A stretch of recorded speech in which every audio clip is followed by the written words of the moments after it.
My sister made me and my husband sit in a secluded arrangement at her engagement party because we aren't as rich as her fiancé, but her face turns pale when her fiancé comes to meet my husband and tells her this. My sister Veronica is without a doubt the most two-faced person you will ever meet.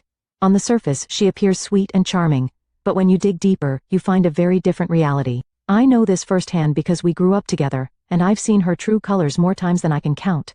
We grew up in a poor working-class family, and like many children from lower-income households, we had to adjust to circumstances that were far from ideal.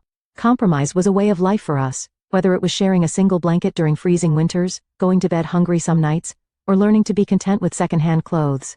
Our childhood was filled with struggles and sacrifices, and as much as I hated our broken-down house with its leaky roof and creaking floors, I know Veronica despised it just as much.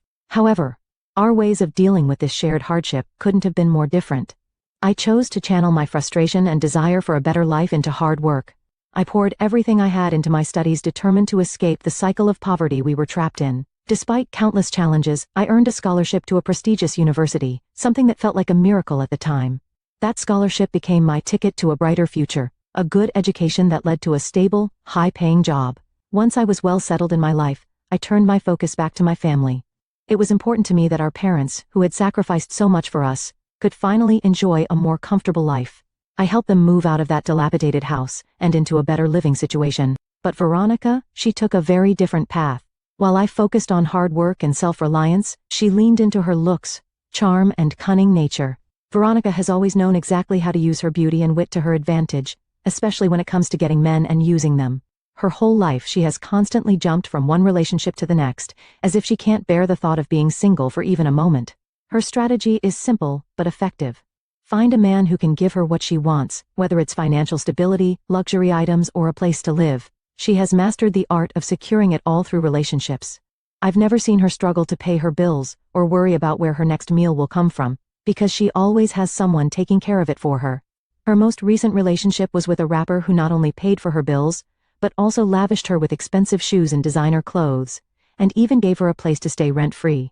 She seemed to have it all in that arrangement, but as with most of her relationships, it ended in chaos. The relationship came crashing down when the rapper caught her cheating on him, with one of his house staff no less. He was understandably furious, and when things fell apart, Veronica did what she always does, she ran to me for help. She showed up at my doorstep distraught and desperate, asking to stay until things calmed down after her breakup.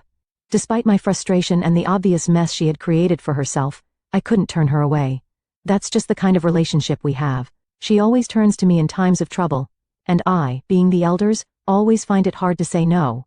She ended up staying at my house for a month, lying low and avoiding the fallout of her latest drama. During that time, my husband made it clear how much he disliked the situation. He's well aware of Veronica's tendencies and has never been a fan of her drama-filled lifestyle. Still, he knows better than to argue with me when it comes to helping my sister.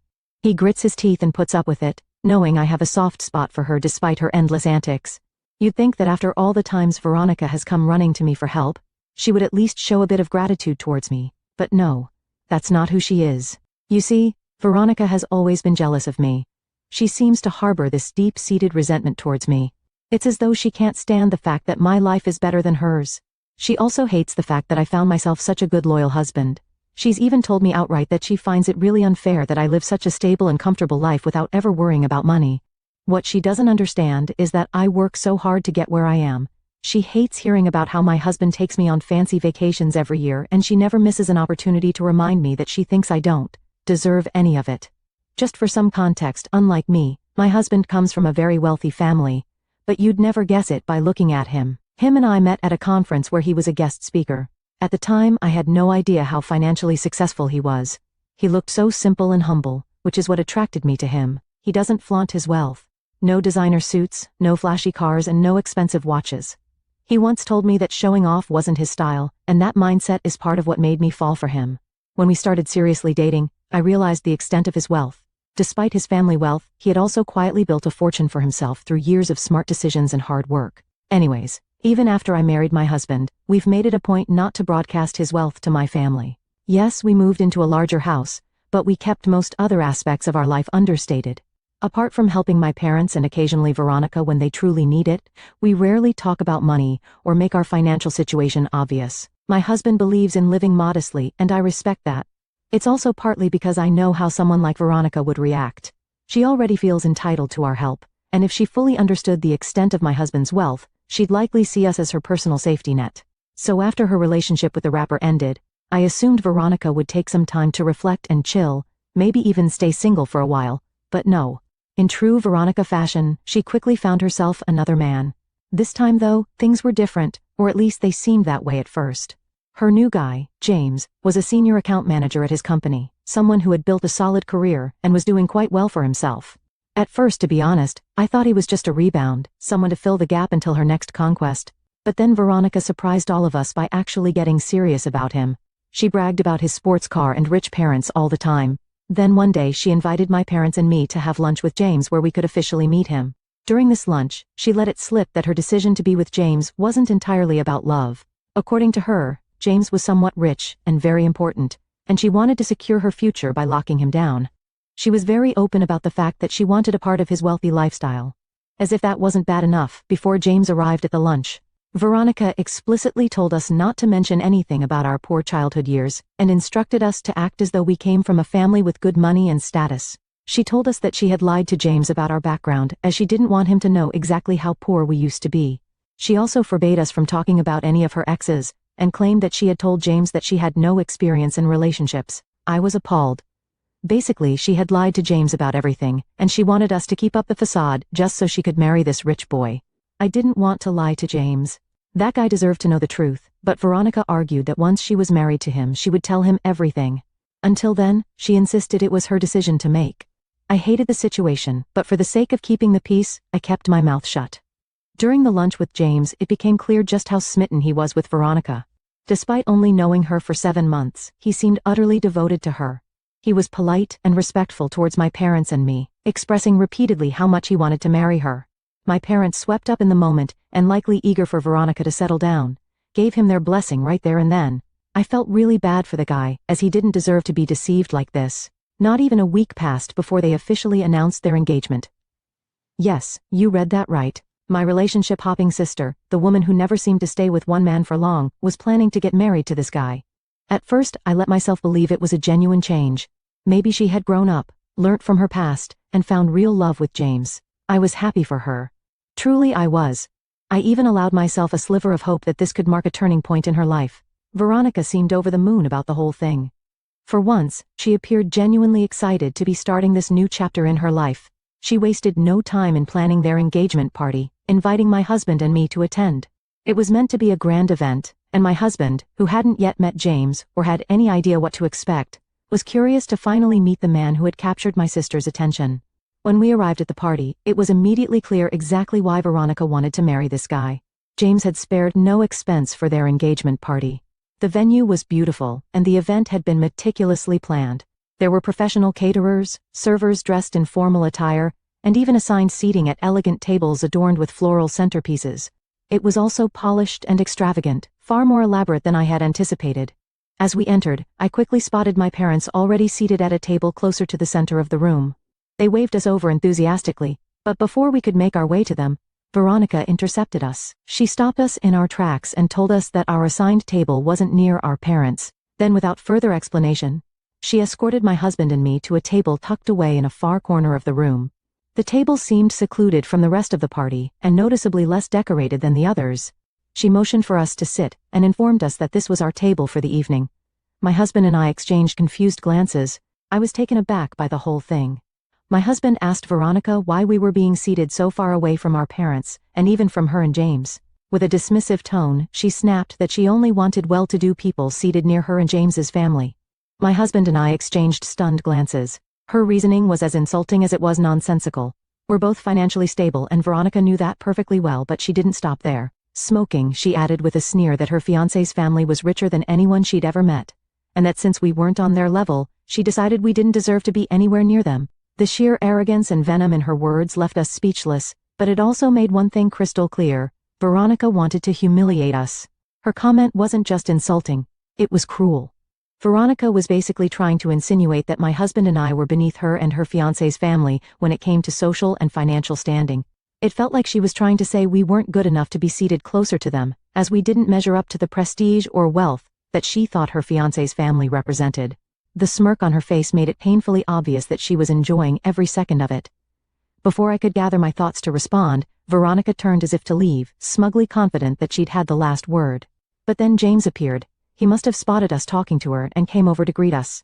James greeted me warmly and then turned to my husband. The moment James saw him, his face lit up with surprise. "Wow, it's you, Mr. Hamilton. What are you doing here?" he exclaimed, visibly excited. It was clear he recognized my husband, and his reaction caught both Veronica and me off guard. She froze, her smirk fading into confusion as James continued, his tone filled with admiration. I glanced at my husband, who seemed calm but slightly amused by the unexpected turn of events. He hadn't met James until that evening, but now he seemed to recognize him.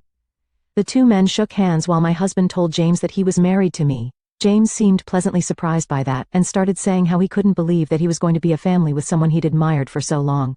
Veronica, on the other hand, looked like she was swallowing a lemon. Whatever connection my husband had with James, it was clearly a significant one, and Veronica had no idea. James then turned to Veronica and casually mentioned that his company had been working under my husband's company for years. In fact, he explained, my husband's company was one of their biggest clients, and James and his team personally managed the account. He seemed proud as he explained how often my husband's company used their services, clearly holding my husband in high regard. That was the moment Veronica's face drained of color and her eyes widened. As the realization hit her just minutes earlier, she had gone out of her way to demean us, smugly claiming we weren't as rich or important as her fiancé. Now she was confronted with the truth that her very fiancé worked for my husband's company. The vindication I felt at that moment was indescribable. It was like a karmic gift served on a silver platter. My husband remained composed, but I could tell he found the irony of the situation as satisfying as I did. James, seemingly oblivious to the tension, then asked us a straightforward question. "Why are you sitting so far away from the rest of us?" I looked at Veronica, who looked terrified that we were going to expose her, and without missing a beat, I told James the truth. "Well, this is where Veronica wanted us to sit." James looked genuinely taken aback. He turned to Veronica, concern etched on his face, and asked, "Why would you make your own sister and her husband sit all the way over here?" Veronica looked as pale as a ghost. She stumbled over her words, clearly caught off guard, and for once, she didn't have a quick comeback. It was as though she was struggling to think of an explanation that wouldn't make her look terrible in front of James. Before Veronica could come up with an excuse, I decided to speak up. I calmly explained to James the reason behind our seating arrangement. I told him how Veronica had mentioned that we were not rich enough to sit near them or the other well-to-do guests. Veronica immediately tried to interrupt stammering protests, but I continued recounting everything she had told me and my husband earlier. I didn't exaggerate or sugarcoat, just laid the truth out plainly. James's expression turned from confusion to disbelief and then to mortification. He looked absolutely appalled as he turned to Veronica, who by now was visibly panicking. "That's totally inappropriate," he told her, his tone sharp with disappointment. Then turning back to us, he began apologizing profusely. "I'm so sorry for what happened," he said, clearly embarrassed. "I'll fix this right now. Let me have you move to a better table near us." While I appreciated his apology, my husband had already made up his mind. He's not one to let insults slide easily, especially when they're as deliberate and hurtful as this. Without hesitation, he announced that we wouldn't be staying any longer.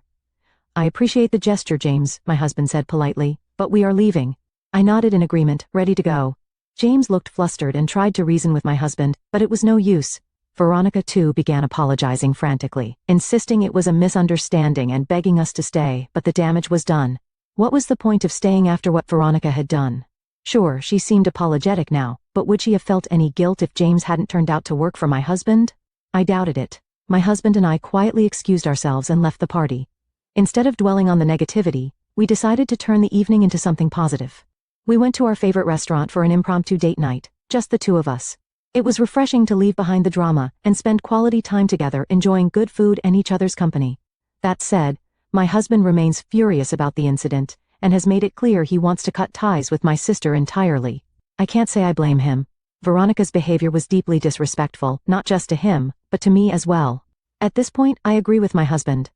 Family or not, there's only so much one can tolerate, and Veronica has crossed that line. Since the party, my phone has been ringing non-stop. It feels like everyone suddenly has an opinion about what happened, without even knowing the full story. My parents, along with some relatives who were present, seemed particularly upset. They only saw my husband and me leaving the engagement party abruptly with no explanation provided. Instead of questioning Veronica or digging deeper into what might have led to our departure, they've decided to place the blame squarely on us. They've been calling us rude and disrespectful, berating us for walking out on such an important event. It's frustrating to say the least. Meanwhile, Veronica has been bombarding me with text. Her tone is completely different now. She's sending what feels like endless apologies, claiming she regrets what happened at the party and is begging me to call her back a sap. Apparently James is furious with her, and they've had a big fight over the incident. He's insisting that she make things right with us, which I suppose is why she's suddenly so remorseful. AITA. Thank you for the hundreds of comments I've received from everyone. I agree with most of your comments that my sister needs to be taught a lesson in humility. If I accept her apology, she will never learn her lesson. She's only apologizing now because she's afraid of losing James, not because she's actually sorry for the way she treated me and my husband. This isn't about reconciliation for the sake of family. It's about her trying to save face before her fiancé turns his back on her and ends their relationship. Also, I agree with some of the comments that James deserves to know the full truth about my sister and her true behavior before he makes any deeper commitments. It's important that he understands what kind of person she is, especially if she's planning to spend the rest of her life with him, and while I'm not one to meddle in their personal life, I can't stand by and let her manipulate everyone around her, especially when she's hurt me so deeply. My husband and I have decided to take matters into our own hands. We've invited James to our place for lunch. He has actually been reaching out to my husband, apologizing profusely for the situation, so we think sitting down and having a face-to-face conversation about this will be better. I feel like it's time for him to hear the whole truth, not just the version Veronica has been feeding him. Earlier this week, I also took the time to speak with my parents about everything that went down at the engagement party. I explained the whole situation in detail, making sure they humiliated us. They were horrified when they heard the full story, and I could tell it really shook them to realize how their daughter had treated me and my husband. My parents, especially my mother, were deeply regretful for judging us before knowing the whole story, and they immediately apologized to me. Since then, my parents have assured me that they are going to set the record straight with the rest of the family. They want to make sure that no one else, especially relatives who might not have witnessed the event firsthand, blames me for what happened. They understand now that the problem wasn't me. It was Veronica's behavior. My parents have promised to talk to the rest of the family to clear up any misunderstandings. I appreciate their support. Sorry for such a late update. James came over to our place this week. He apologized again for how Veronica had treated us at the engagement party, acknowledging how wrong it was for her to try and humiliate us. He told us that he wouldn't have never let her go through with this if he had an idea that she was going to treat us this way.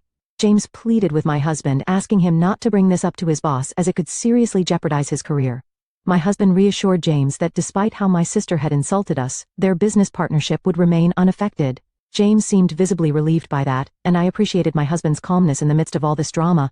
It was important to him that business didn't get entangled in his personal mess, and I respected that. Once that was settled, I took it upon myself to be completely transparent with James about who my sister really was. I didn't want to meddle in his relationship, but I felt he had every right to know the truth about Veronica's past. He needed to understand what kind of person she was before making any long-term commitments. I told him everything. How she had been in and out of prisons, how she had a string of shady exes, how she has never had a job, and how she constantly came to us for money, often without any real intention of changing her ways. I wasn't trying to break them up or create conflict, but I wasn't going to sit back and watch James make a decision based on an incomplete picture of who Veronica truly was. I made sure to add that I was happy for him to be a part of our family, but I wanted to make sure he knew what he was getting into. Veronica may have been charming in the beginning, but she had a pattern of using people and then tossing them aside when they no longer served her purpose. James listened carefully, and while he seemed shocked by some of what I said, he didn't react with anger or defensiveness. He told me that he had no idea about her past or about our family background since Veronica had made such elaborate lies. In the end, he informed me that he was going to take some space from Veronica to process everything I had shared with him. He didn't want to rush into anything, and I could tell he was trying to make sense of what was going on. It was clear that he had a lot to think about. At the moment, I feel relieved that I did my part by being honest to James. Ultimately, I hope he makes the right choice, both for his own sake and for the sake of everyone involved. Just hours after James left our place, my phone rang. It was my sister, and she was obviously screaming at me. I could barely make sense of what she was saying through her angry sobs and shouts, but it quickly became clear that James had called off their engagement. Apparently, he had called her to confront her about some of the lies she had told him, but instead of owning up to them, she refused to take any responsibility and just doubled down on her falsehoods. He also told her that she didn't know how to conduct herself in public, and that she wasn't mature enough to be his wife. When she tried to argue, he shut her down, telling her that he couldn't marry her because she had lied to him too many times. He was finished and made it crystal clear that he no longer saw a future with her. My sister was understandably livid. She was furious, yelling at me that I was the reason she lost him. She went on and on about how James was her golden ticket to a better life, a life of higher status and wealth, and that marrying him would have changed her life and given her everything she ever wanted. She said I ruined her chance of getting a good life. I wasn't surprised by her reaction. As usual, she blames everyone else other than herself for how her life turns out. This time, I wasn't going to let her manipulate me or use me to get what she wanted any longer. I calmly but firmly told her that I didn't care how much she yelled at me anymore because I was done with her. I told her that my husband and I were cutting her off. No more helping her, no more handouts, no more bailing her out of whatever mess she created. This time she had gone too far and I wasn't going to tolerate it anymore. When I said that, there was an immediate silence on the other end of the line. She had nothing to say in response, and I could hear the shock in her silence. It was like I had finally said the thing that she knew was coming, but never expected to actually hear. I could almost feel her panic through the phone. I told her that for years I had let her disrespect slide, because I knew deep down that she was jealous of me. I knew she was trying to tear me down, but I always let it go, because in a way I understood why she felt that way. She was my younger sister, and I wanted to look out for her. But this time she had crossed the line. She had humiliated us. She had humiliated my husband, and I couldn't let her get away with it. My husband had been nothing but kind to her, even though he didn't particularly like her and he had always supported her whenever she needed something. He had done all of that because he loved me, and she had completely taken advantage of that. I told my sister in no uncertain terms that she didn't deserve people like us in her life anymore. I made it clear that if she ever showed up at our door asking for help again, we wouldn't even acknowledge her presence. She was completely on her own from here on out. Her reaction was exactly what I expected. She tried to argue pulling the "I'm still your family" card, trying to guilt-trip me into backing down. She argued how she didn't really mean those insulting words, and that we could just forget about the whole thing and start all over again since now James and her are done, but I wasn't going to fall for it. I scoffed and told her I was done and hung up the phone. It was time to end the cycle. Since that call, both my husband and I have blocked her from our phones, social media, and everything. We've also made it clear to my parents and other relatives that we don't want any of them reaching out to us to change our minds about my sister. If they do, they'll be cut off as well. There are no more second chances, no more excuses for her behavior. Veronica is no longer a part of our lives, and I'm at peace with that. It's sad that it had to come to this, but sometimes you have to cut toxic people out of your life, even if they're family.